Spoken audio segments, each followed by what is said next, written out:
On this week's episode of Devil's Trap Podcast, we've got a supernatural TV guide.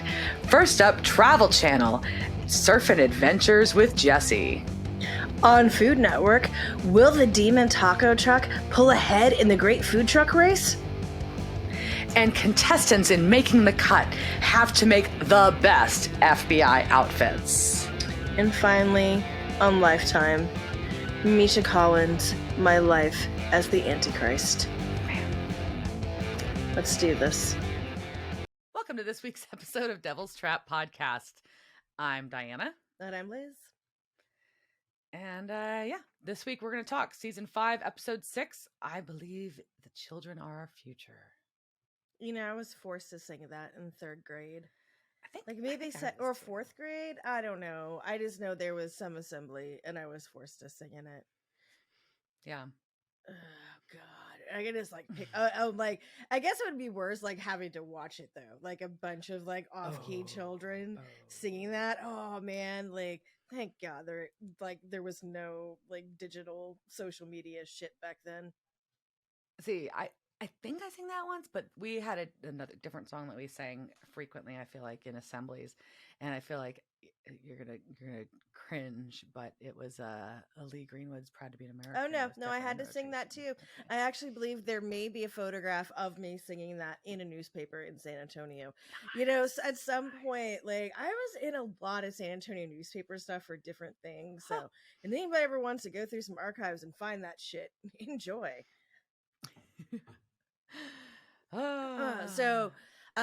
Part of what we just did this weekend or week will be shared because we were together. Otherwise, my life was uneventful except filled with wildlife and nature. This week, I did get to meet a new member of my backyard who I have named Erlene. And Erlene is a 5-foot-long rat snake who was trying to eat my adopted lizard Godfrey, who I believe is pregnant or has a tumor. Not sure which one. We're hoping it's the pregnant and she's going to bury her youth.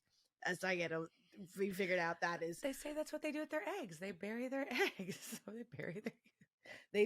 she's going to bury her youth somewhere in my backyard. And yeah, I came back from, I think, a chiropractor's appointment and feeling really great and massaged because they do they have that thermo, the percussion massage thing. And it's just somebody's punching you in the back over and over again in very specific patterns. And it's so good. I really want one. But I think it'd be hard to do that to myself. But anyways, and I came back and there was Arlene on my back lounger trying to eat Godfrey. And then we had words. We had many words. Perched on the back of the lounger. Like it was her new place to hang. She lived there and she came out and she was like, sup. And I was like, hey, you can't be here. WTF. You need to go. And she was like, but I want to be here. And I'm a snake. And I went, true. And then I was like, okay, will you get on this stick and just move away? And she said, no, ma'am, I will not do that. And then I went, cool, I'm going inside and slamming the door now. And then she went and hid in your compost box. She did. She hid in there for a while. And then I had to do a work call, and then I came back and like a very brave boss bitch, I went through that box to make sure Arlene was not in there. Salute you for this, ma'am. That is frightening. Just I don't know what's in the box. What's in the box? And thankfully it was not Arlene. So we don't know where Arlene is. But Godfrey's still there and Erlene's not. So we feel like this is probably good, right? Sure. All I know is that the hammock I got before Erlene showed up will not be going in the middle of the yard. Will be maybe inside. Maybe it'll be an inside hammock. That was my fun adventure, and then Diana and Dave tooted on down here in Dutchess for a car show. Yeah, we came down for well, first we did go out too last week. We made it finally to use pre-pandemic tickets purchased in January of 2020 for the Circle Jerks in 7 Seconds in Dallas. But then we came down to go to the Lonely Star Roundup and met up with a couple of our club members from our car club, them, and hang out with Liz. So it was a great time. We got to just, it was pretty chill car show, just cars of all types. It wasn't like year model specific or anything, just roam around a parking lot or in a grassy field in Dripping Springs. And then some vendors, some kind of cool vendors, and hung out, and then decided to go drink some rum like you do. That seems like a natural progression. Mm-hmm. Yeah. And then we went and had too much food. Yeah, way too much food. Too much food, and then came back to my house and watched stupid TV. I don't even remember what we watched. Besides that's my game jam shows. is what we were watching. Yeah, we watched game shows. We watched That's My Jam and Password. Mm-hmm. Yes. Because we are rock stars, and I believe we were asleep by 10 o'clock. Sounds about right. Yeah, I think so. I mean, it was a long day though. We were outside all day, walking around. It was humid. The weather was lovely for that time of year, except it was humid as fuck. So, it was so humid. Yeah, and then we drove Duchess home. It was way more eventful than we would like it to be. Duchess is undergoing some maintenance and minor surgery. Anyways, so Duchess also had a very long weekend, and she got a little sick. She got a little sick. She needs a little love. So she's down for a few days, and that's it, hopefully, because we're counting down to our own car show, and it would be a real fucking bummer if my own car wasn't at my fucking car show. So, fingers crossed. Send good vibes to Duchess, y'all. Woot woot. Here we go. Yeah, and I actually have a quiet week, so I don't have that much going on, and I'm gonna try to keep it that way for once. So I think we can probably start talking about this episode. Yeah, I think my comment to you before we started recording, which we should have been recording, I know we always say that, was that I really liked this episode, but I feel like it's kind of dark, so I kind of feel bad about liking this episode. Oh my God. Yeah, and I don't know how exactly dark it is because there's a lot of humor in it. Super light humor, absolutely. Yeah, and so this was written by Daniel Laughlin and Andrew Daub, who in the past are the ones who, made Jensen scream, made him wear the red gym shorts, although technically I believe that was his idea. But so a lot of episodes where they had these kind of pranks and people getting fucked with. So I think there's enough humor in here that like specific slapstick shit, right? That it can't be that dark. So the title is, I believe the children are our future, which is from that shitty Whitney Houston song. This was episode 6 and first aired October 15th, 2009. It was directed by the late Charles Beeson, who we last saw in season 4's The Rapture. And like I said, this was written by Laughlin and Dabb's writing team. Andrew Dabb did write the new Netflix series Resident Evil, which just came out and just got canceled. Ooh, I heard a lot of people talking about it. It's not my thing. So yeah, they weren't talking about it in a good way. I heard people talking about watching it, and that's about where I was like, oh, I'm not gonna watch that. So not because I'm because I'm knocking it. It's because I'm a fucking wuss. But go ahead. Yeah. So they got one season out, and then Netflix said, no, thank you. No. We don't want any more. So we can just jump into this. So this begins in Alliance, Nebraska. Yeah. And we've got a teenage girl sitting extremely close to the television. Don't you remember your parents telling you should not sit that close to the TV? It would be bad for your eyes. The only thing that I could think of was she was trying to keep the volume down so she didn't wake the kid up, and so she was like up close to the TV so it would be down. Because this was before like everyone had headphones for the TVs. Yeah. Okay. That does make more sense. I was just like, what the fuck? That's uncomfortable. It hurts my eyes watching. Anyways, and she's like brushing her hair, and then she hears a noise and she called out for Jimmy. So we got Jimmy, who's the kid she's supposed to be babysitting, in the closet on the ground, with an arrow through his head and blood down the side of his head. And I'm like, well, fuck. So I watch enough. I know enough. Watch enough Supernatural. I'm like, is the kid already dead? I actually thought that for a minute. I was like, holy shit, that was fast. But no, he's not. He's pretending. And it's cute. But she asked if the blood was ketchup, and it looked nothing like ketchup.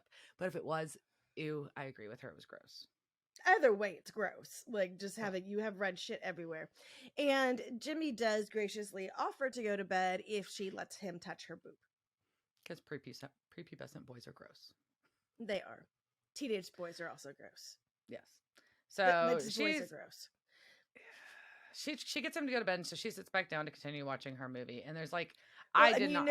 Did you notice? Did you see what she was watching? No. It was Cujo. Cujo. I thought it was Cujo, but yeah, it really was Cujo. I don't like mean dog. I don't like mean dog. I do not like Cujo because the dog should. Nope. Does the dog die? Nope. Don't like it. Anyways, I like my big sweet teddy bears of dogs that I own. Anyways, so she's like the dog like violent, but then she hears a dog barking outside, and you're like, oh fuck, what's gonna happen? But she looks outside and nothing's happening outside, but you do kind of see like it looks like somebody, like they do that effect where it looks like something's watching the house. So like when you're watching this, you're like, oh shit, something's gonna come get her. But no. We cut to TV static, and good old Jimmy's parents come home, and she's asleep on the sofa, so they think. But Dad reaches down to wake her to drive her home, and blood on his hand. And ends up the side of her head is fucking ripped open. Half her face is gone. It's just like gone. Clawed off. Yep. And then he has a very manly moment where he calls her his wife. Oh. Francine!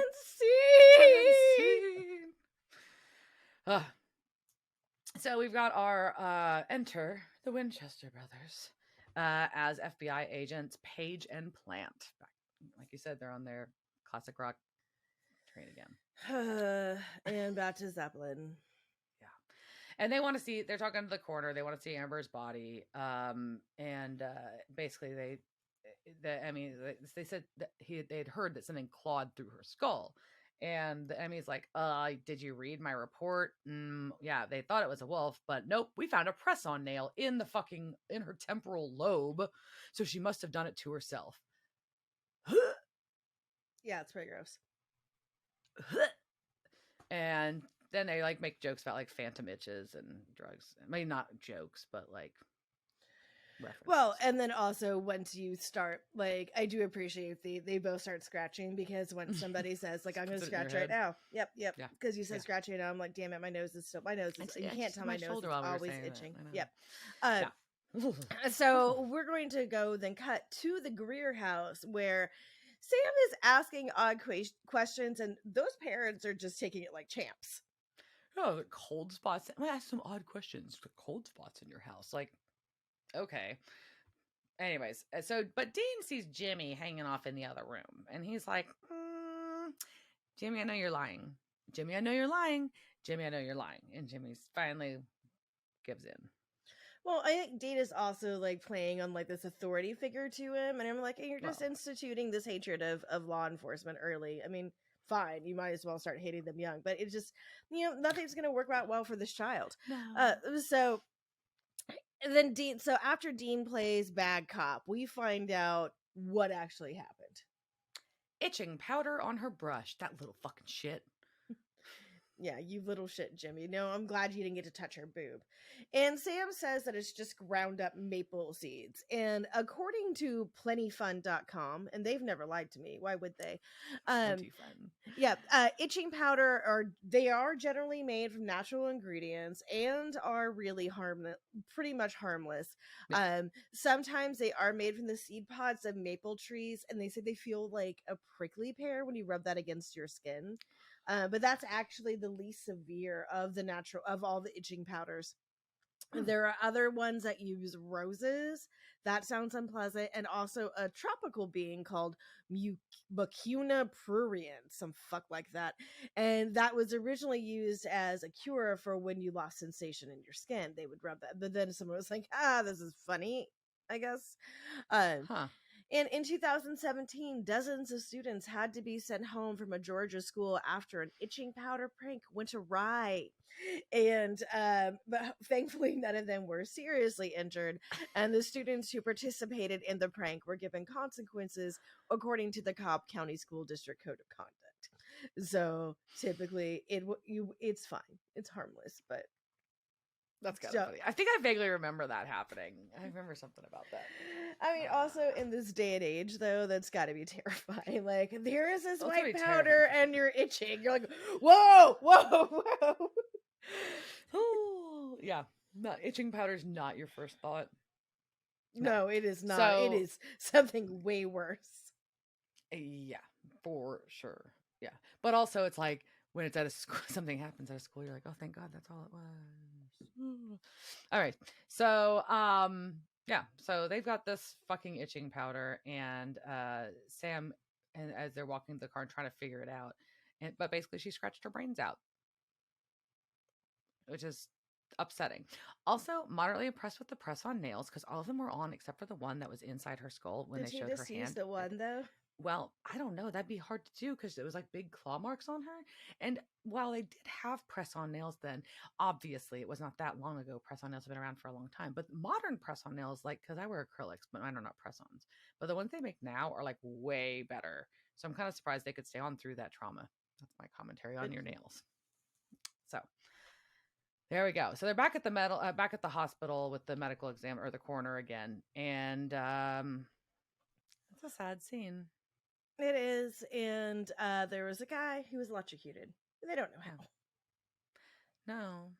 And they just keep saying that this guy just the man there was a guy with him and just keeps saying it was just a joke. He shook his hand with one of the prank buzzers. Yep. And Like from a so joke store. from a drugstore. And so this is something I honestly did not know until I started watching the show, that the hand buzzers aren't really like, they aren't buzzers at all. They Mm-mm. just like vibrate in your hand, and that makes you feel like you're getting shocked. Yeah, So I knew that. you shouldn't actually like feel anything electric from them. So we cut No to battery. There's no yeah. battery. There's no electrical charge.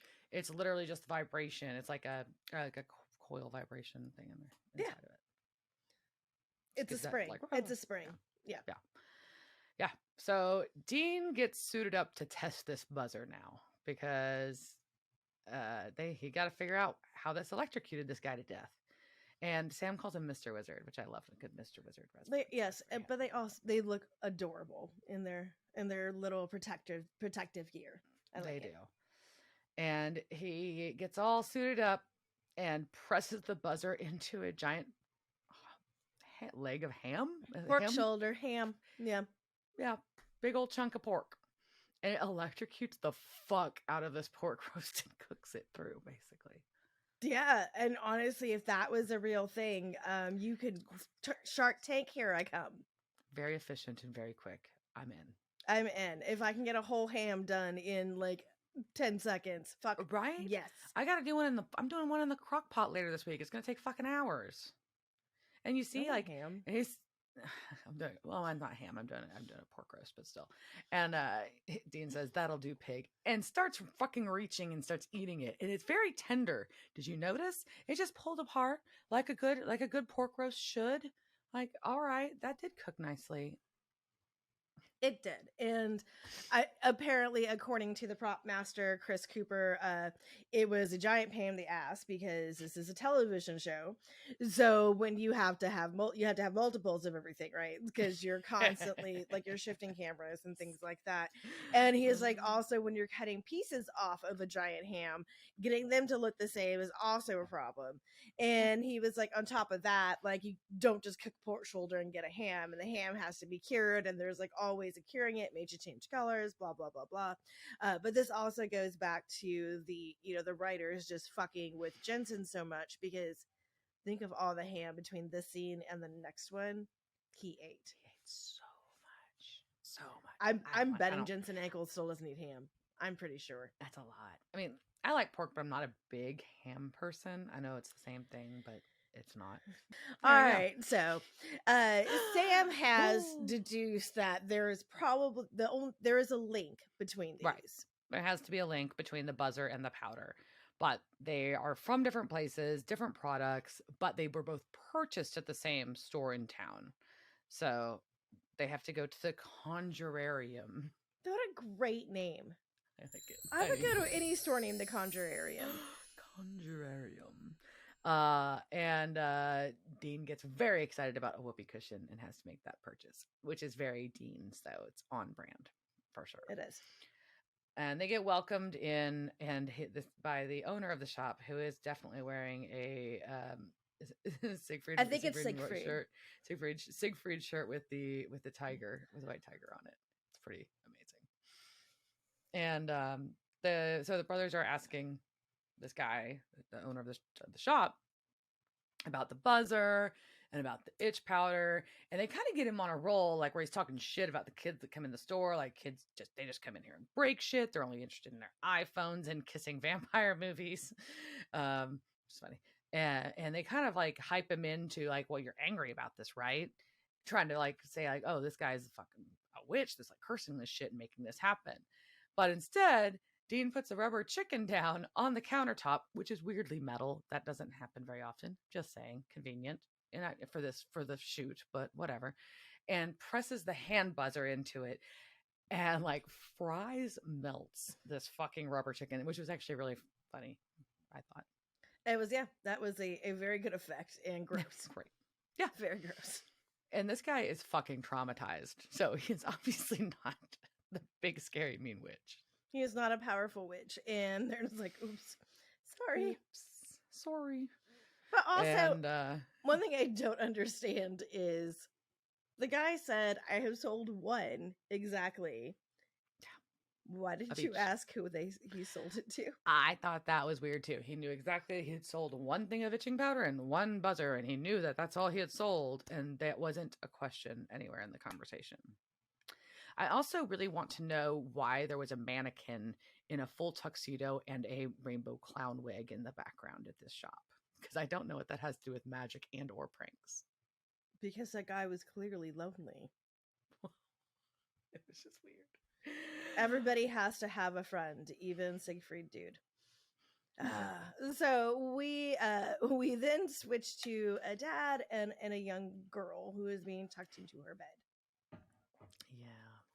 And he's explaining to her how the tooth fairy works. He's going to put her tooth that fell out under her pillow so she can get her quarter. And she is like, nah, don't trust this shit. I don't like it, Dad. Don't fucking like it. She says, so some freak is going to come in my room while I'm sleeping and take my tooth. Sounds scary. No, thank you. And I kind of love this child. I think she's great. And I wish like she was my niece. Not my child, just my niece. Just your niece. And so she waits till Dad goes to sleep, and she sneaks out of her bed and puts her tooth under Dad's pillow. Boom. That's right. That's how you handle your shit, girl. You're like, oh, she's really? Like, no. You think this fairy? I mean, granted, she does have fairies all over her room. She does. But she's just like, no, I don't want this one. No, this one sounds disgusting. And this one is a little bit traumatic. I mean, well, like this is a little bit all this, but and so Dad's like rolls over in bed. There's a light outside his window, and he kind of rolls over and looks up, and there is a full-grown man with a beard and a fairy costume hovering over him. Yes. Also, any man who looks like this, please wear this as your Halloween costume. It's brilliant. God. I love this tooth fairy so much. Yes. And tells him to hold still because he might feel a little pinch, and pulls out some fucking pliers and starts ripping this dad's teeth out. Yeah. Tooth fairy, not that great. So we cut to this guy who is now in the hospital. Real creepy. And we get the description of the person that pulled out the dad's teeth as 5'10", 350 pounds, with wings and a tutu. Fucking tooth fairy. I think he was fat shaming him. I don't think that guy weighed 350 pounds. Well, I mean, I also feel like it'd be very difficult to identify someone's approximate height and weight if they're hovering over your face, over your body in bed and ripping your teeth out. I just don't think I'm going to be really good at estimating those things in that situation. Yeah, that's why most witness statements aren't generally accurate, right? But, you know, the fairy was nice, and he did leave him 32 quarters. Oh, my God. One for every tooth he took. But then, like, also, they're like, oh, check out some other weird shit's happening. Yeah, because a bunch of kids upstairs have stomach problems because they were mixing Pop Rocks and Coke. Which, oops. Then I was always told you weren't supposed to do that. And a guy whose face froze that way. Probably just because you're going to get diabetes. No, because it was going to pop in your stomach. No, it's going to That's kill what they you told us. with the sugars. And then a guy's face froze. What way? And what way did his face freeze? If it was that way, What way is that?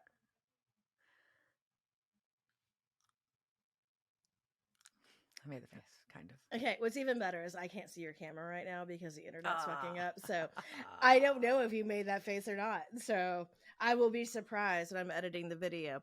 But then Sam's like, let's add all this up and see what we get. Yeah. Nothing. And so is it a trickster or God? It's all these lies that kids believe. So it's someone that has the sense of humor of a 9-year-old or Dean. Or Dean. And I did enjoy the whole bit where Dean is going off about how he thought sea monkeys were real, like the sea monkey wife cooks a pot roast, etc., etc. I also really wish that sea monkeys were real, and I kind of thought they were. Well, I mean, And they that I are, but always not like wanted that. them. And then like my parents like would eventually I got to use them for like a science experiment. And I was like, I need to get brine shrimp for a science experiment. But it was really I just wanted sea monkeys. Yeah. Yeah, but I never did well at keeping my sea monkeys alive. They never got to swim through a ring. But I always wanted like all the sea monkey like there was like the like different commercials. but you could get like the houses for them and like all sorts of shit like they could go through. And somehow my parents thought that was a bunch of crap and wouldn't buy most of it for me. I think I got like one or two things, but I think we got them once, but we always had like fish and cats. That was always our pets in our household growing up. So it was like, you have fish. Why didn't you fucking see them? I mean, my parents didn't curse, but Damn it, you don't need any fucking sea monkeys. You got some goddamn fish over there. You ungrateful little brat. You enjoy your cat, god damn it. Yeah, those are exactly Diana's parents. Look it up. Tell them. So much like them. Yes, that sounds exactly like Bob. All right, so so we're back at the motel, and Dean is still eating the ham. And Sam has a map, and he's figured out that all of these incidents that have happened within a 2-mile radius. Way to go, Detective Sam. Way to go. And so what's the you couldn't have just asked the dude. Right. What's the A bomb in the center? I could have just asked where the fucking stuff came from. Yeah. It's a farm with a house in the middle of it. So that's convenient. Yeah. And so Dean's like, well, is our motel inside of this? And of course it was. This is like, I know it ties into the theme and it's funny, but it's still kind of gross. When you think it's disgusting, because Dean pulls out his hand and he's got a hairy palm because he was jacking off because he was bored and the nurse was hot, and so but that's basically pubic hair on his hand. That is what they're saying. And I will say, for the vast majority of people, it is impossible to grow hair on the palms of your hands or on the soles of your feet, for that matter. It has happened occasionally. Oddly enough, most of the cases that I saw in the articles I read were in the 70s. So in the 70s, a whole bunch of weird genetic malfunctions caused people to grow, like there was like whole families that had hairy palms and shit. But yeah, because even like other mammals that are hairy don't have hair on the palms of their hands typically. It's just a different type of skin and lack of follicles and things like that, right? I mean, there was all sorts of science shit, blah blah blah. But yeah, no, blah blah blah biology, blah blah blah science, and then the church is fucking with you because they want you to think masturbation is a sin. Hairy palms, or you might go blind. Is what or Sam you might warns go him. blind, and he is very worried about it. And so, but I will tell you, children, jack off all you want. You will not grow palms. Not child. Don't. Yeah.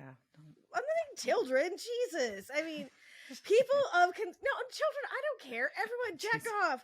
Masturbate all you want. It's fine. I was like, you're I'm not doing gonna grow. it right now. Whatever you're comfortable with. You're not going to grow hair on your palm. Whatever you do, blind. You will not grow. Yeah, unless like you're watching like way too much porn, then you may go blind just from staring. Or sitting, and you're sitting up to if you're watching it TV like Amber was TV, you may go blind that way.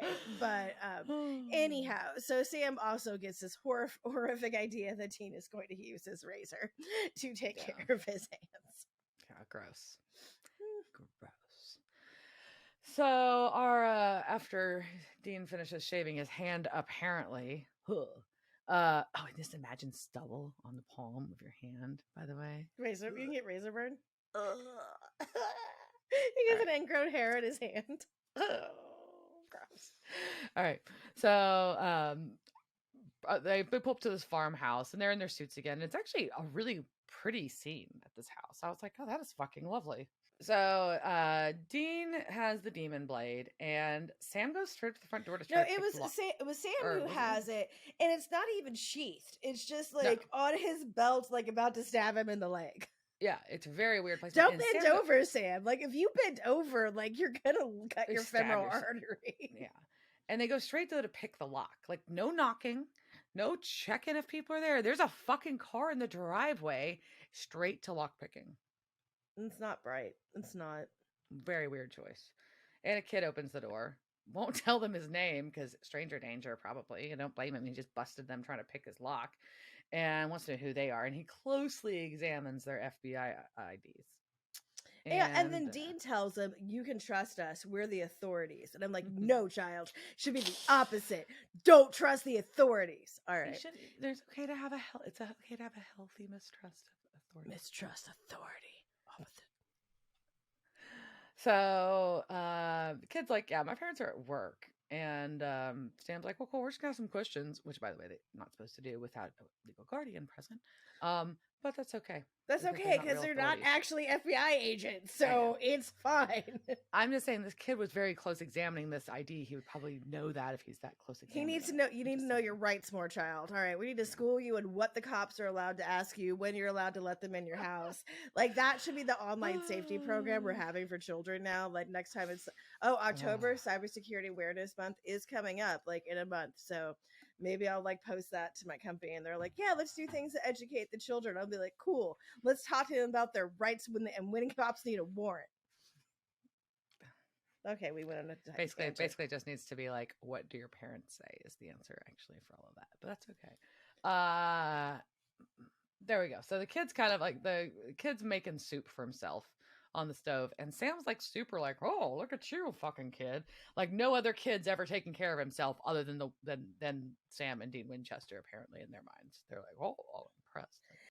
Yeah. And so but Sam kind of tries to bond with him about it, and he's like, and this child is like, well, I'm not a kid. I'm like, that's weird. Is he just like saying that like kids say that, or is something weird going on here? It felt like he was saying it in the kid way, like I'm not a kid, you know, Yeah, like but I just I'm question 9 it because it's supernatural. Yeah, I know. But there is that. But also, then Sam does lie to him and say that he's Robert, and the only reason I could think is because the kid looked at his ID. But I'm like, we already see this like. And obviously, it's a theme that we'll start running through, but you're just lying to this kid. Yeah, and Dean sees some stuff on attached to the fridge. You know, like happens with kids' schoolwork and things and art. And it's a drawing of the Tooth Fairy that looks frighteningly like the man who ripped out the other dad's teeth. Yes, and also like I would put that picture if I was his parents. I'd be like, this is the most awesome Tooth Fairy picture I have ever seen. But so Dean's like, oh, you made this, and this kid is adamant. He knows exactly what he knows, and he's gonna tell you. Yep, that's it. My dad told me about him, and it's the Tooth Fairy is not a story. And guess what? Itching powder will make you scratch your brains out. And Pop Rocks and Coke, you mix them and you end up in the hospital. And a hand buzzer, you shouldn't use that. It'll electrocute you. So Dean says, can't shock you. It's a wind up. It has no batteries. It can't shock you. And the kid's like, oh. So then Dean slams this one into freaking Sam's chest. And I was like, what the fuck? And you can tell Sam's like, what the fuck? But nothing happens. Yep. And as they're leaving, Sam is like, what the fuck? Yeah. and Dean's like, I knew it wouldn't work. I had a hunch. Not good enough. Not good enough. So, and we see this creepy kid peeking out the window as they leave. And it's only creepy because he's peeking out the window weird. It's not really, this kid's not that creepy. Yeah. So, back at the motel, they're discussing, and they figure out, so the kid name is Jesse Turner. He was adopted. There's no father on record, but they've located the biological mother. So, of course, they're going to go find her and talk to her.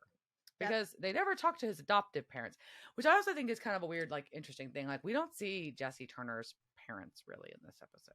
I mean, like once for a second, but that's Yep. it. Like And knowing what they we just aren't know, around.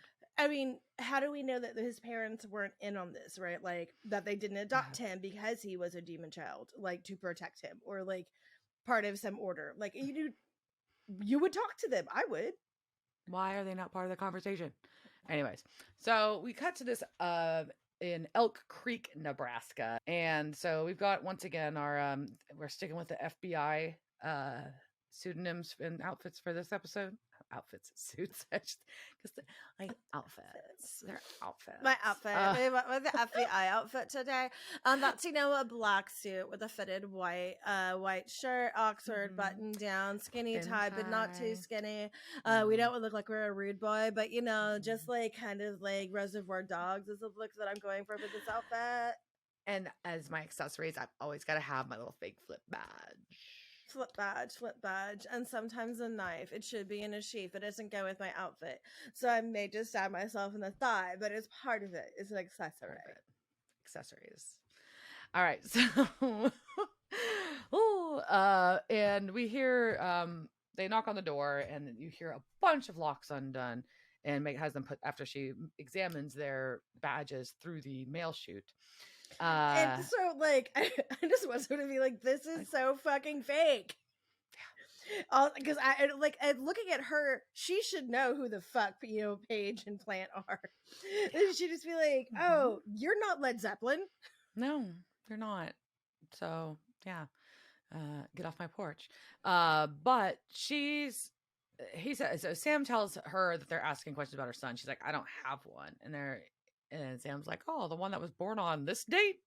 And she's like, well, fuck.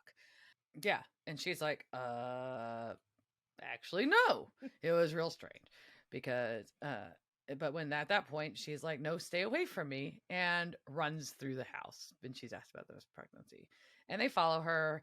And the inside of the house is nicer than the outside, I noticed. Like, it's still like a little bit like dated and like, but it was like at least cared for inside. That's because she never wants to leave the house. Never leave the house. Never leave Which the I house. understand now, because she goes and like runs herself into the pantry, and as they run in, she like chunks a shit ton of salt against them. She does. And she's surprised they're not demons. And they're like, wait, what the fuck? How do you know about demons? So they sit down. This is when they get to sit down and have a talk. And yeah. And she's having tea, and she's like, yeah, I was possessed, and I remember all of it. No big. Well, she was possessed, and she remembers hurting people, killing people, people begging for their lives, blood, all of it. And that's where because when she was possessed, her body was possessed, she picked up tricks like the salt. And she was possessed for 9 months. Yep. Through her pregnancy and birth. Yep. And she had a very terrible and traumatic birth by herself in a room. Like, you could have picked a. Was there like fencing in there? Like it just dark looked like room a very with cyclone fencing and like very some stressful stairs. place to give birth. Thanks, demon. Right? Like, you think the demon at least would check her into like a maternity ward or something, at a minimum. But while she was doing that, just mainly because like it was so tiring, because giving birth is stressful, and that particularly looked very stressful. And the demon was like, whew. Well, she said she said it was incredibly painful, but that the demon was enjoying it, but that the demon was happy, and that they used her body to give birth to this child. And I was just like, whoa, that is like, think about how like fucked level of like consent and like feeling violated. You were forced to like participate in murdering people and carry a baby that you didn't choose to be impregnated with.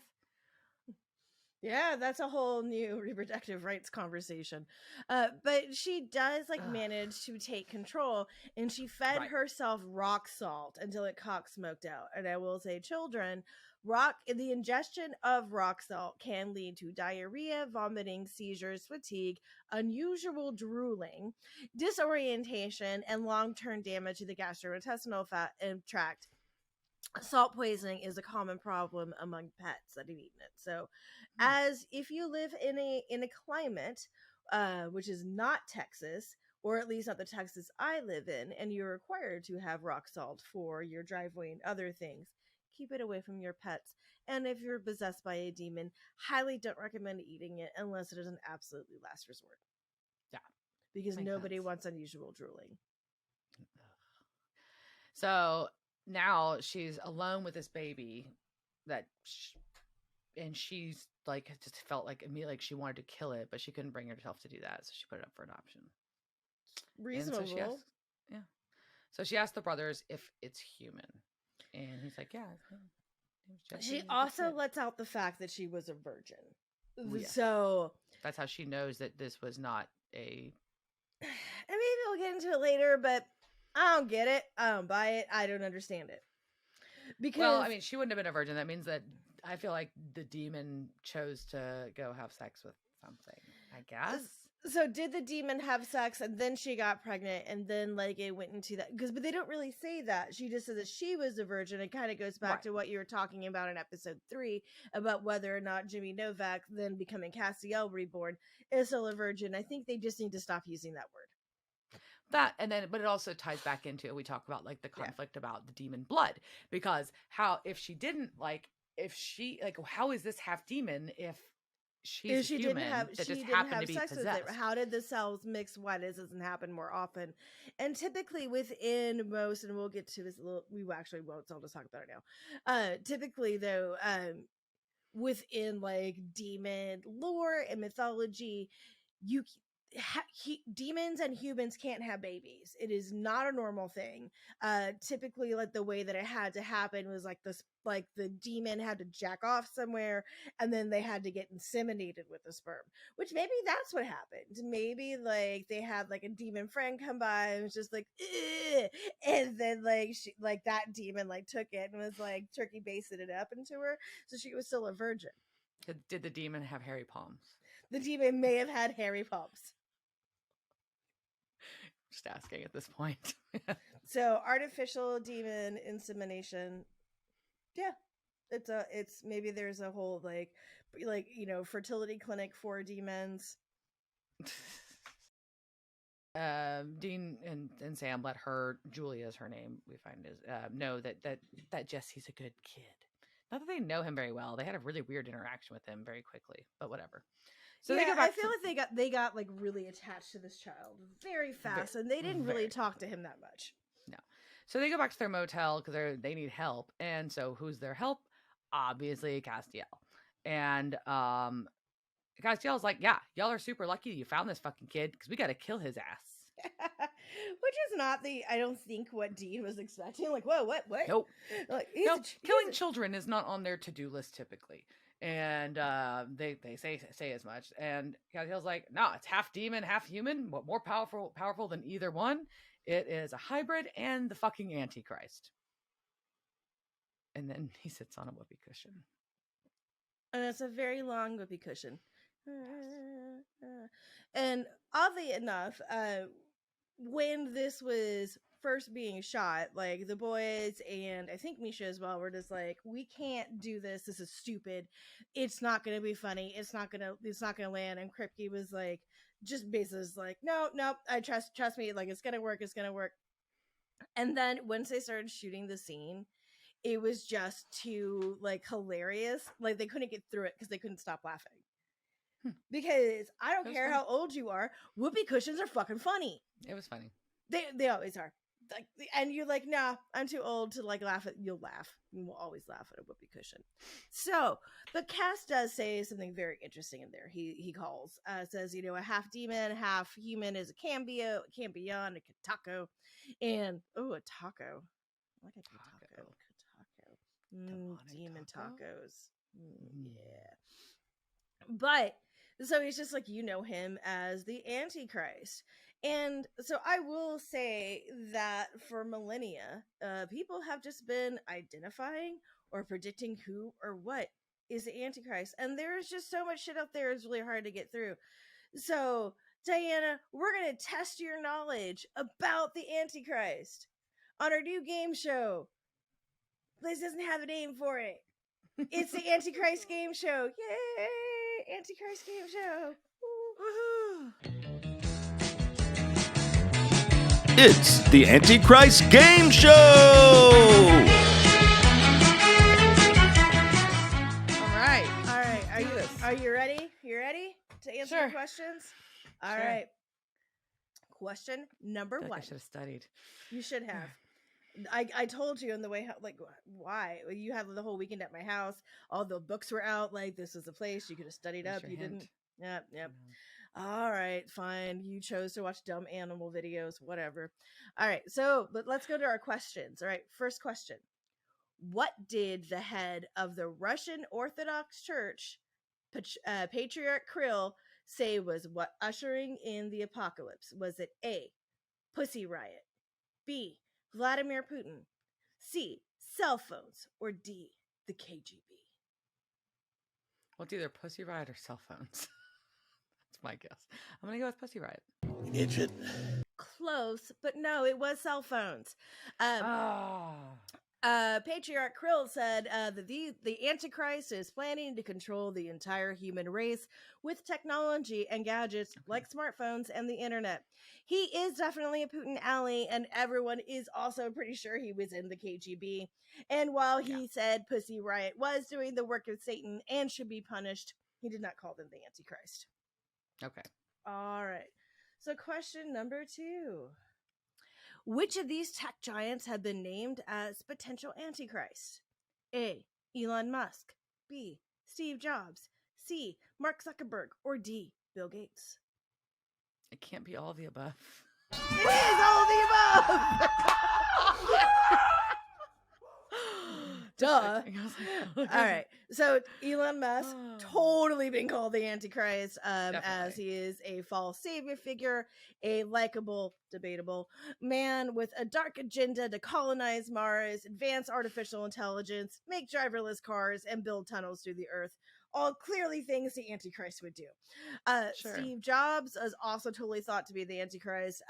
The proof is in things like he sold his first Apple I computer for $666.66 to signal code 66, and his allegiance with the Masonic Antichrist beast, and the company symbol was an apple with a bite out of it. Ooh. Sus. Obviously, Zuckerberg, metaverse, highway to hell. We all know that, right? We're just writing that there. And Bill Gates. This has been around for a while. Yeah, that one might be right. Yeah, based on Clippy and how the fact that it took me 3 hours to make a 17-page Microsoft document last week because the fucking formatting kept going off because you're the fucking Antichrist, Bill Gates, and we know it because your name in ASCII code creates a series of numbers that equal 666, as do Windows 95. That's fucking true as shit. Like, we know Windows 95. Full on satanic, and so does MS-DOS version 6.11. There is also an Easter egg in a couple of versions of Excel 95, and if you press Control-Alt-Shift while clicking the tech support button, a window would open up with a doom-like hallway marked as the Hall of Tortured Souls. Totally proof. All right. Yeah. All right. Third question. Father Vincent Michelli, who wrote not only The Antichrist and the page-turner Woman, Priests, and Other Fantasies, thought which of the following 3 things were the perfect medium for spreading the ideals of the Antichrist? Was it A, dirty jeans, wild rhythms, and electrified music? B, the Father, the Son, and Holy Spirit? C, sex lies and videotapes? Or D, bacon, lettuce, and tomato? Go with A. It was, in fact, A, dirty jeans, wild rhythms, and electrified music, citing the Rolling Stones. The fun stuff. The stuff we all love. Actually, I don't love dirty jeans, except they fit better. Citing the Rolling Stones hit singles Sympathy for the Devil and Street Fighting Man, Michelli warns of the seduction of youth into an apocalyptic revolution. The result is Apocalyptic Revolution. also name my next album. The result is that today millions of youth will groove with rock music, but tomorrow they will be passively submissive to the cadences of some demagogue behind whose tyranny will be the controlling power of the puppet master Satan and all the forces of hell. Wow. That is some good words, man. It is. It is so good. I appreciate that. I will also share with you the picture of the cover of Women Priests and Other Fantasies, and it's like this green Satan demon with a woman priest like holding a chalice in the communion, and he's got her eyes covered. It's chef's kiss. It's just some of the most beautiful cover art I have seen in a while. All right, number 4. According to William Tapley, self-proclaimed third equal of the apocalypse, and the co-prophet of these end times, determined that within the One Direction video Steal My Girl, a secret message from the Illuminati named who as the Antichrist. Was it A, Harry Styles, B, the BBC, C, Taylor Swift, or D, Danny DeVito? Well, I mean, personally, I'd find Taylor Swift to be the more believable answer, but I'm gonna go. But I'm gonna go with Harry Styles. It actually was Danny DeVito. That's even so weirder. It is even weirder. So Danny DeVito plays a director who shows up in a Cadillac Eldorado with 666 in the license plate. It's not consecutive, but that's part of the message, right? You've got to figure that out there. And since he's so short, he does match the Antichrist reference of Little Horn. And also his last name refers to the Antichrist lost tribe of Dan. And just to seal the deal, the band does carry a red couch, and that is clearly a sign for war, aka the Horsemen. Sure. All right, our last question.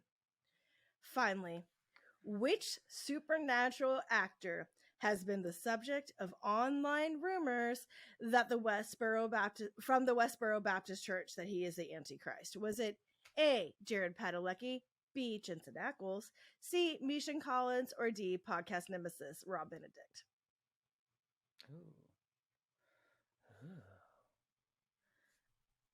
I'm gonna go with Misha. You are correct. It was Misha.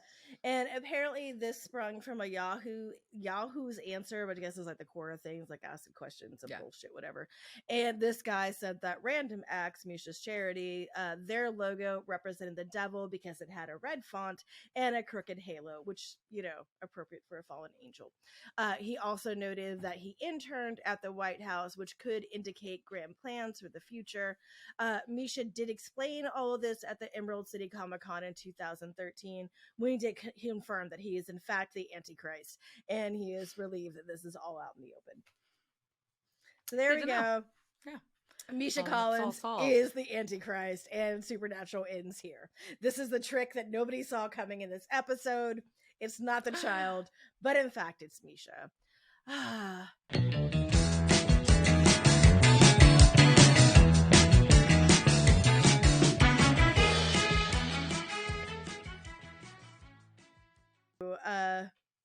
Misha and his whoopee cushion that is just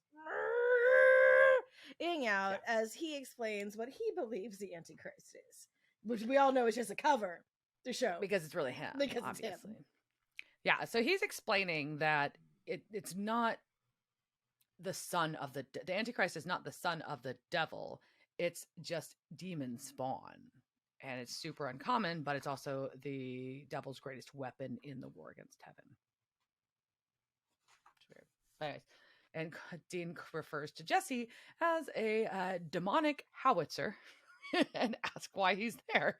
And no one's watching him. And the Castiel explains that, hey, it's because he's untraceable by angels or demons. And the demons have been looking for him real fucking hard. They lost him, though, because when she put him up when Julia overpowered her possessor and gave him for adoption, it allowed the demons to lose track of Jesse. Yep. And so Cass is convinced that the demons are going to find Jesse and they're going to twist him into their own weapon, and he is going to nuke all the angels. But Sam and Ian are like, we just can't kill a fucking kid. They're like, just swoop in and kill this kid. We're the good guys. Yeah, this is like finally like we've reached the limit. This is the line. Yep. And so basically Dean just wants to kidnap it and take it to Bobby's house. And Cass is like, no, that'll be worse. But then Sam. Well, Castiel calls out Sam earlier on. He's like, "What, a year ago you would have done whatever it fucking takes to win this war, or to end this war, and now you're not willing to take this kid out." And so that's when, and Sam's like, "Yeah, things change." And Dean really kind of closely observes this exchange, because I think all this ties in pretty strongly to Sam trying to prove his desire for redemption, not revenge. So I thought that was an important quick tidbit. I think so. But yeah, Castiel's like, yeah, there's all the things that are happening in this town right now. Jesse's fucking happy. You think if you kidnap this kid that he's going to be happy? No, he's going to be upset. And more like shit that's way more fucked than this is going to be going on at Bobby's. Yep. And then it's dangerous. Yeah, it's dangerous. And then we go back to this other thing that's apparently bubbling between Sam and Cass. I didn't even know about. And he's just like, Sam's like, look, we got to give this kid a choice, free will, right? We're team free will. Yeah, let him pick between the dark side and the good side. Let him choose to not go that way. We just tell him the truth, what he is, the apocalypse is coming, and maybe he'll make the right choice to not go dark and follow the demons. And Castiel gets right up in his face and says, "You didn't, and I can't take that chance." And then he flaps away. But that burn left a mark. Oh, that was quite an insult. And like, ouch, man. Like, ouch. Yeah, I literally wrote ouch real big because then Cass out. He like leaves. Whew.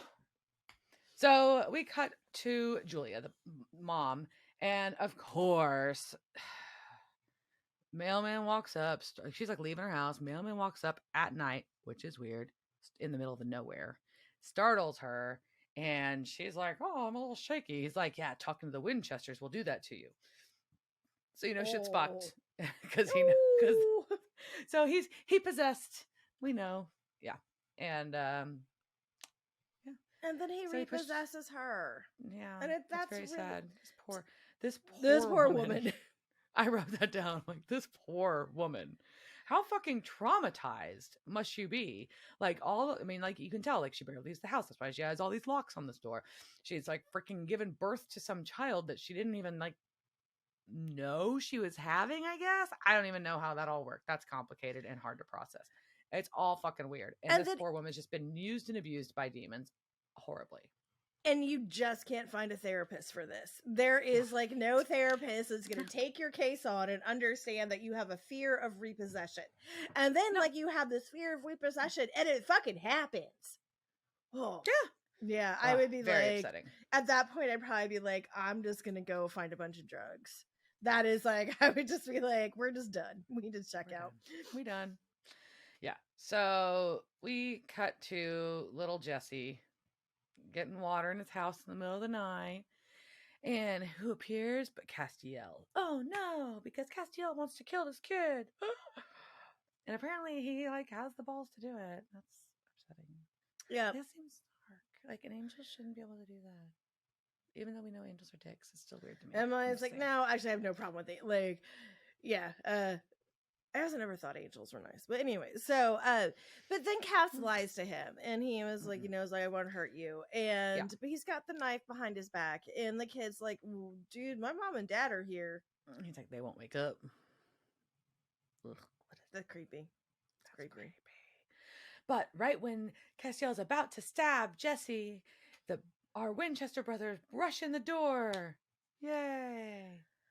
So the boys break in and Dean's like, was there a guy in a trench coat? And they just pull out the cutest action figure of Cass. Little tiny action figure of Cass. With a little tiny knife. Little stabby knife in the air. A little stabby knife. And that was made by a local sculptor. And so, yeah, it was a brilliant fucking action figure. And I'm sure it's for sale somewhere. And send it to me, it's fine. Okay. So Jesse is like, was that your friend? And he's like, nope. No. We don't know the guy that was just trying to kill you. Of course not. Huh. And so, but now Jesse's like, how did I do that? Like, how did I turn this human being or person, whatever it is, into a fucking action figure? So Dean starts to tell him a story about how Jesse's a superhero, Superman minus the cape and go-go boots. And that trying to explain that Dean and Sam are from a secret government agency, and their job is to find kids with powers. And they're going to take them to their hidden base to learn how to fight evil in South Dakota, like X-Men. So much like X-Men, we even have a guy in a wheelchair. Yep. And yep. So full on fucking just like lies to this kid. And well, I mean, I guess like it's not. I mean, it is false. It is lies. Yes, but it's bordering on truth. Yeah, and this kid's got like, I mean, like how you explain to this, I mean, it's a little bit like of a softer way to explain to a child that, hey, you're half fucking demon and we're going to go throw you at this compound so you don't end the world. Like, this is kind of like a little gentler way, like, hey, why don't you got superpowers and we're going to teach you how to use them for good. Like, that's kind of the same thing. But also, like, I mean, kids tend to like me because I tend to understand like how people, like, most kids just want to be treated like adults, and this child clearly thinks of himself as older. This kid does, yeah, like, for sure. This isn't a child who needs to, I think, need to have things coddled. Cookie cutter. Yeah, he doesn't need to be coddled. Like, I would feel like this is like just that type of soul that it's like you need to have just a one-on-one straight up talk. Like, to me, like, I would look at this kid and be like, nah, that shit ain't gonna work. And Sam kind of gets that. You can see that in the background. He's like, this is what you went with, Dean. Yeah. Well, yeah. No, that makes sense. That makes sense. Well, it doesn't really matter, though, because at this point in time, we get a demon fling and Dean hits the wall and good old repossessed Julia enters the room. She says she can't, she tells Sam that she can't hurt him. He calls him a dreamboat because of orders, but hurting Dean is encouraged. And she starts basically, and so she flings, so both of them are pinned against the wall now with the demon fling, and she's having fun flinging Dean back and forth to beat him up a little bit. But basically, she starts telling Jesse that everything he's ever been told is a lie. His parents are lying because they're not his real parents. He's adopted.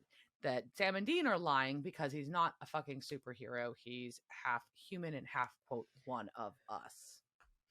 And yeah, I was like, And so Dean's like, yeah, a fucking demon. And Julia doesn't like that very much. Possessed Julia doesn't like that. So everybody's lying to this kid, and she's not going to. Everybody told you these lies, the tooth fairy, about toys, all of this shit.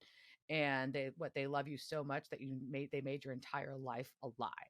Because what she's trying to do is a psychological extraction of him from the life that he knows, from his parents and from the people he trusts. She's trying to pull him out from that. And that's why she's doing that. She's manipulating him like a cult leader, or like, any typical abuser. We're gonna isolate you from your family, but also to a kid, like, or anybody else who is of that mind, like, she's not wrong. Like, everybody here is lying to you about what's going on, and if you just get with us, like, we're gonna tell the truth, no more lies. I'm your mom. Like, what? Like, there's a whole bunch of shit to be like get thrown at you, and you can cleanse it all. And because you're powerful and not be treated like a child. Again, also, somebody shows up and tells you a chosen one. Yeet. Yeah, always yeet. And so Jesse's mad because she's done this intentionally and got him fired up, and he balls his fist and lights start flickering. There's fire in the fireplace. There's glass breaking. And so we're getting a little taste. We saw Jesse, like the results of Jesse, happy Jesse. Now we're starting to see like the destructive potential of angry Jesse. And so Sam's trying to like calm it down because he's like, look, yeah, we lied. We did. I confess. But I'm going to tell you the truth now. And she tries to stop him from talking. But Jesse's like, nope, you stop. I want to hear what he has to say. And so he tells her to sit down and shut up. But a chair pushes up behind her and then she can't talk anymore. It's kind of cool. The most beautiful superpower that was ever created.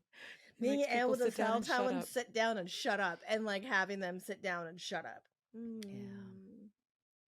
The dream. So Sam explains who she is, about the war between angels and demons, and that no matter whether he wants it or not, Jesse has a part in it. And Jesse's like, I'm just a fucking kid. I just cursed too much. I'm just a kid. And Sam's like, he was literally like, I'm a fucking kid. Like, he totally cursed. So it's like, that's the type of child he is. And Sam's like, look, yeah, you can go with Julia. You have a choice. You can go with Julia, and but know that millions of people will die, And it's true that you're half a demon, but you're also half human, so you can make choices. And the wrong choices, if you make the wrong choice, it will haunt you for the rest of your life, which is a lot of pressure to put on a child. Like, it's totally your choice, but if you make the wrong one, you're going to regret it for fucking ever. Yep, and then he was just, like, this, like, best, like, kid line ever. Like, why are you telling me this? And I've also, I've felt like that for the past 2 years too. It's just like, why are you telling me this? Like, just stop telling us things. And yeah, so I get you, kid. Like, I feel you. And he's just like, just stop telling me. I don't want to know. Yeah. So, but Sam's like, no, I believe you can make the right choice, even if I couldn't. And Jesse turns to repossess Julia and just calmly says, get out of her. And they cock smokes out the chimney. Yep. And as a result, Dean falls off the wall. His gravitron is over. Mm-hmm. And Dean thinks the kid is awesome. Yeah. And now, so Julia is now unconscious on the floor. And Dean tries to explain that Castiel is a good guy, just was very confused and wants it to be turned back. But they're like, Jesse's a little hesitant on that one still. And then Dean smartly lets that go. Yeah. But Dean does say, look, we're going to take you somewhere safe. We'll get you trained up, and it'll be fine, kind of a deal. But Jesse doesn't know if he really wants to fight. And he feels like he's just a freak. But they explain that he really can't stay there because the demons are coming. They now know where he is, and that it's going to be dangerous for his parents if he brings his parents with him. But also we get back to the freak thing. And so when Jesse says he's a freak, Sam actually says we're kind of freaks ourselves. And so for the first time, like, Sam is saying this without being I'm a freak. I'm a freak. He's like, no, we're kind of freaks too. And that's more accepting of it. Yeah. And I mean, this kid, like I said, like, he's really smart for his little age. Like, I think he's got a very adult demon soul. And, he just is just like, and frankly, if someone told me, like, again, like, you were chosen, we're going to come and train you to fight in the demon war, I'd probably be like, no, thank you. Pass. I would really I wanted to catch up on like this reality TV show I'm watching. Like, there's other shit I want to do. I have shit on my DVR I haven't caught up on yet. I mean, and he's a kid too. He's just like, man, I had this kickball game scheduled, and there was this other kid, and like he's been taking my money, and now I finally convinced him that we're friends. Like, I got shit to do. I can't fight in your demon war. No. So he wants to go, but he does want to go say goodbye to his parents. Because he knows that he's got to make a choice. And he goes and peeks in on his parents sleeping, and then goes into his own room.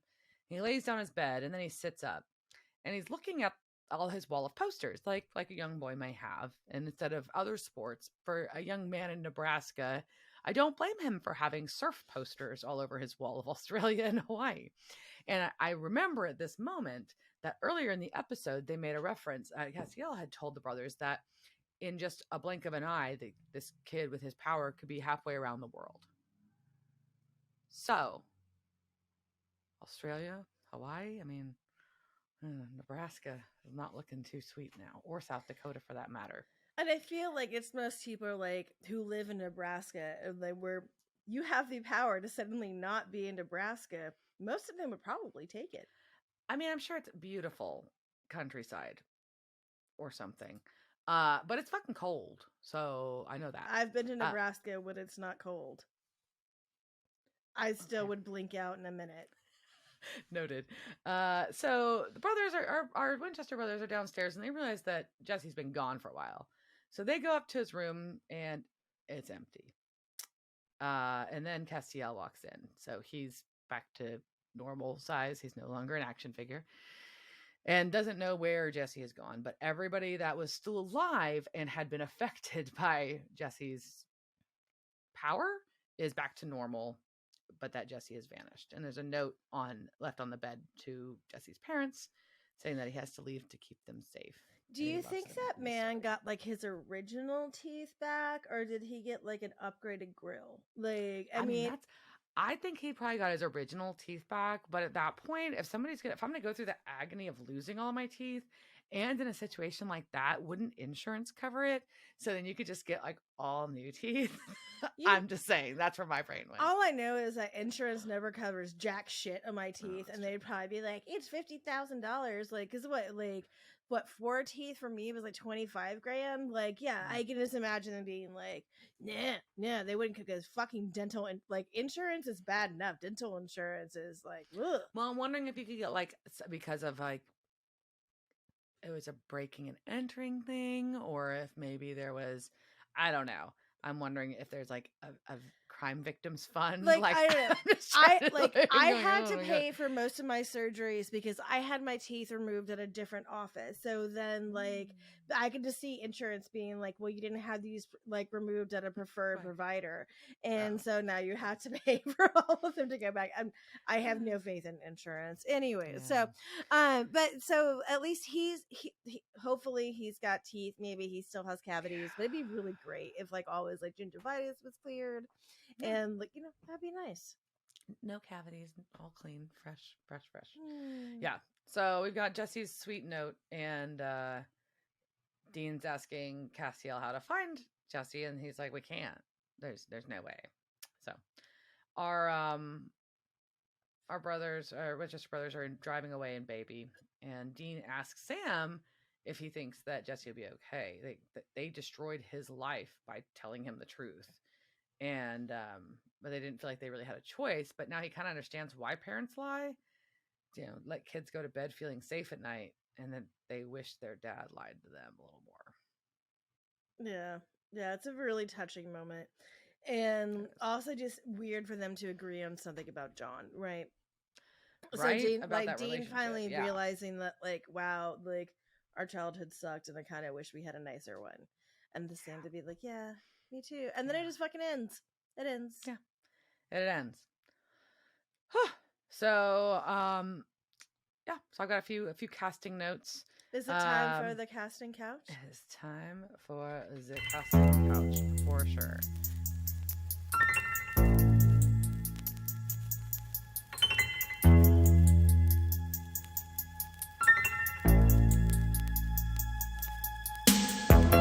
Casting couch. It's the casting couch. Were they on that show that time with that guy? La la la la la la la la la la la. So, all right, we've got just a couple quickie ones I'll share with you. Amber was played by Raquel Riskin, and she's in multiple Supernatural episodes. That's part of the reason I mentioned her. She plays Dar. She was one of the Crossroads demons, and then this role, of course.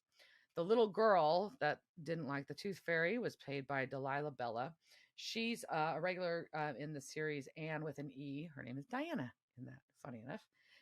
She's been in a bunch of kids' movies in the series called The Odd Squad. She had one episode of Once Upon a Time, and she's a regular in that Diary of a Wimpy Kid series, Diary of a Wimpy Kid books, movie series. She's in those as well. Mr. Turner is the dad, and that is Peter Bundick, and he's been in like a lot of shorts, so it tells me he's like an art film dude, but anyways. And he's also Carl in The Chilling Adventures of Sabrina. Carl. Then we've got our coroner is Keith McKechnie. He's Nick in that Virgin River series I mentioned. We've had a bunch of people from that recently. He was in a couple episodes of Charmed. He was in one episode of Buffy as a side character, just like a parent, but still notable. And in so many fucking Christmas movies. Like Hallmark movies? Yes. A lot. Once you get into that Hallmark channel, like they won't let you go. No. So we have our joke shop owner is Patrick Keatoney, and Charlie in Virgin River. He also was old Gus / a hobo in Chilling Adventures of Sabrina. And then he was, funny enough, a shop owner in Magicians, and a couple episodes of X-Files. He's been on iZombie, Fringe, V, things like that. Our Tooth Fairy was played by Mark Atchison. He done a ton of voice work, interestingly. So he was the original, like way back when, G.I. Joe cartoon in the 2000s. He did the voice work in the He-Man series, Transformers, some Marvel stuff, just a lot of things like that, a lot of voice work. He was in a movie called Samurai Cowboy. He was in 13th Warrior, and notably for my interests, he is the quote mailroom guy, is what they call him, in Elf, which is the guy who is drinking with Buddy the Elf in the mailroom, and it's a fantastic, fantastic scene. So he's also been in Once Upon a Time, Fringe, Fargo, X Files, and there's a mini series called Brand New Cherry Flavor that's been I thought I heard good things about, and he's Pierre in that. I haven't seen it though. All right, 2 more for you. We got Julia Wright is played by Ever Carradine. She is Jay's mother in Jay and Silent Bob Strike Back. She's Lisa in Bubble Boy. She's in interesting movies. And then she plays Janet in Marvel's The Runaways and Naomi in The Handmaid's Tale. Then we get to Jessie Turner, little Jessie Turner, which I know you were waiting for, so I saved it for last. Gatlin Griffith is actually also a stuntman, and from a family of stuntmen, like his dad, Tad Griffith. He's a stunt double in a show that we love, or series that we love, Miracle Workers. He was also as an actor, not as a stunt person. He was Robert in Couples Retreat. He was young Hal in the Green Lantern movie. He was Henry in Labor Day and Pig Gunpowder in The Boys. I like that you just said that with like a. So not only did he play young, so okay, you need to watch The Boys, clearly. So Sorry. this is, and you know, we tweeted about this when it came out because this is one of the things too that made the internet lose its shit, because he is young Gunpowder in The Boys. So there was this, like, he is with Jensen Ackles as Soldier Boy. So we have Jesse from Supernatural and Jensen from Supernatural in these things together, and the pictures of them side by side, like as you're grown up, are just fucking phenomenal. It's so good to see like him grown up, and like it was such a great thing, and it was like to see them come back together like after all this time was so cool, and it's such a great photo. But also they're trick riders, and I love trick riding. I cannot trick ride. I can barely ride. But I always like in my brain, like every time like I get like back into horse riding, like yeah, and then I'm just gonna be like, I'm barely like get in the saddle.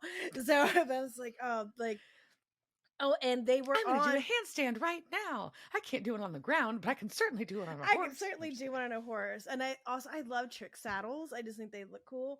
But they were also on, Gatlin and his family were on, I guess Diana may not have checked her email because I did send her a clip from this, on Diana's, one of her favorite shows, America's Got Talent, in 2015. And when Gatlin was 16 with his 3 younger brothers, who like the youngest one was like 6 and adorable, and their neighbor, and doing like trick riding through an arena in California, and it was fucking precious, and they're just adorable. I love their whole family. Like rodeo history goes, like his great grandpa was like one of the original rodeo clowns. Like they're just a really kick-ass family, and they're bringing, like, from what I've like read, everything, I was like, I got really excited reading about them because they are just taking like writing and stunt writing to like this whole new world when it comes to Hollywood, and just like the things that they're doing. So cool ass family, and I love them, and just like people who ride horses. So most not too.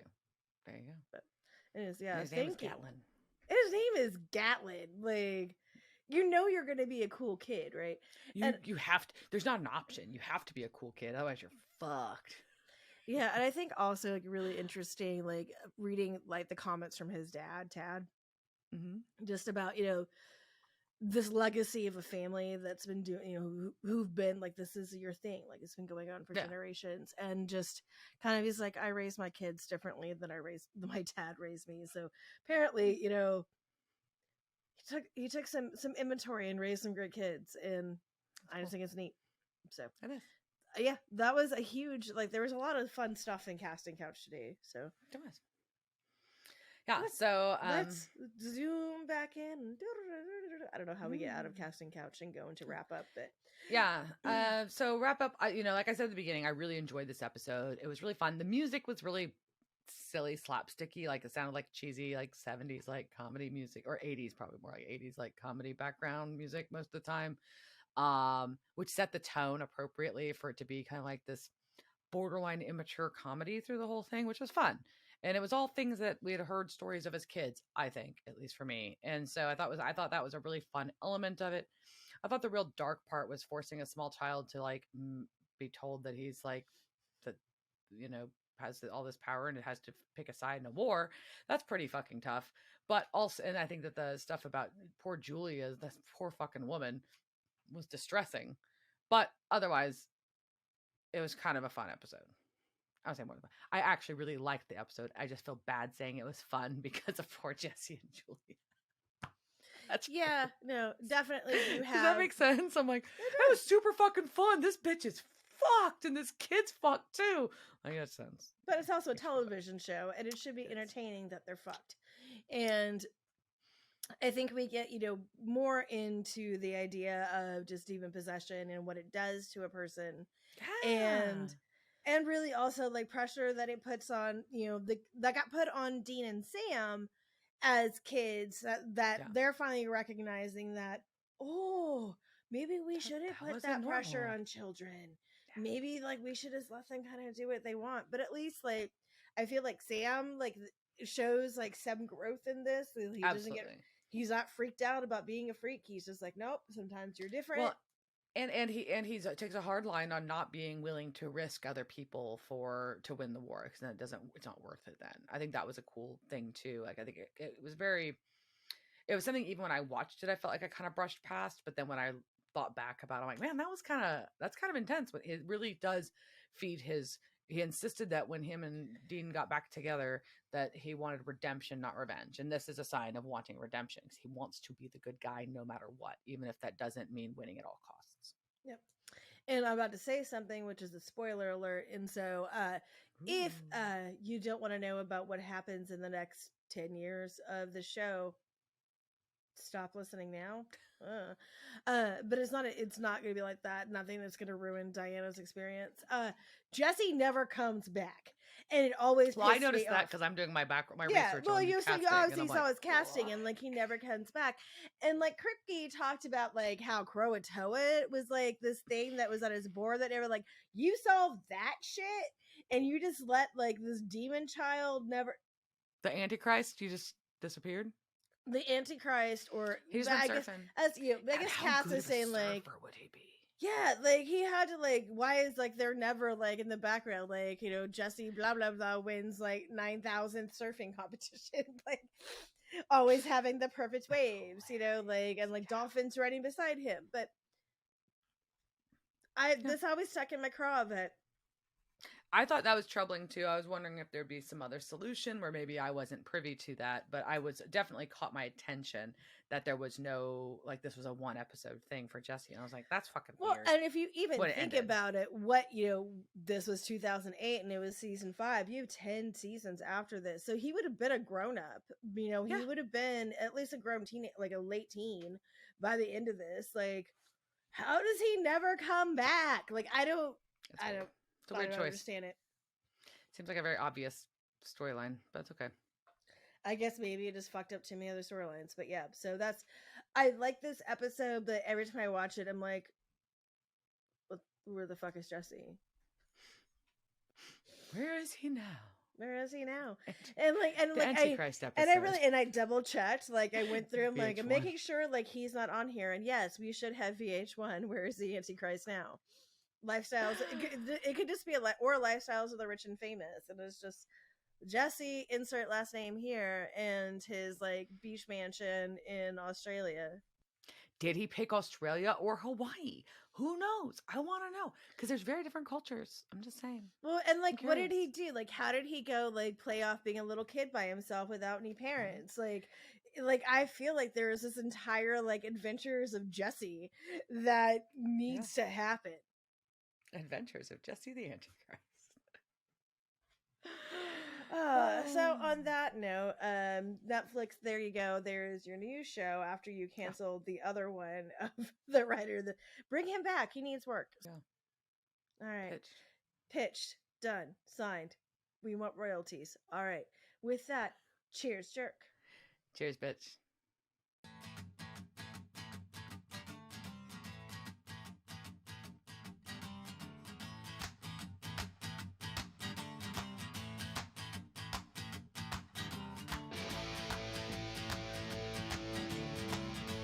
Devil's Trap Podcast is a Don't Get It production. Meow. Devil's Trap Podcast is part of the Ship It Studios Podcast Network. Thanks for listening to this week's episode of Devil's Trap Podcast. You can follow us on Instagram at Devil's Trap Podcast, Twitter at Devil's Trap Pod, or you can email us at devilstrap@devilstrappodcast.com.